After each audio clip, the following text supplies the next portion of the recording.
বলিউডের বিশ্ব সুন্দরী ও বিখ্যাত অভিনেত্রী ঐশ্বরিয়া রায় বচ্চনকে ঘিরে জল্পনা কল্পনার শেষ নেই।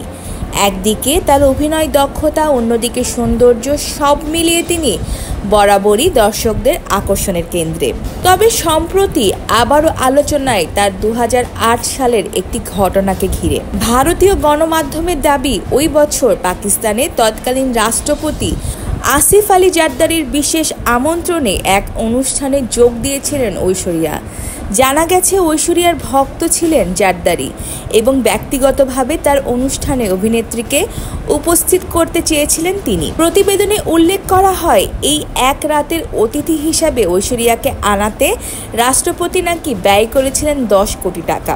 যদিও এর কোনো আনুষ্ঠানিক প্রমাণ নেই এবং ঐশ্বরিয়া নিজেও এই বিষয়ে কখনো মুখ খোলেননি। এই খবর ছড়িয়ে পড়ে সেই সময় ভারত ও পাকিস্তানের বিনোদন দুনিয়ায়। গণমাধ্যমেও উঠে আসে নানা বিশ্লেষণ ও বিতর্ক।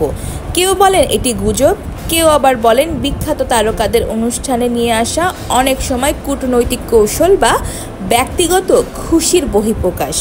যদিও বর্তমানে ঐশ্বরিয়া রায় বচ্চন ব্যক্তিগত জীবন এবং বাছাইকৃত কাজ নিয়েই বেশি ব্যস্ত।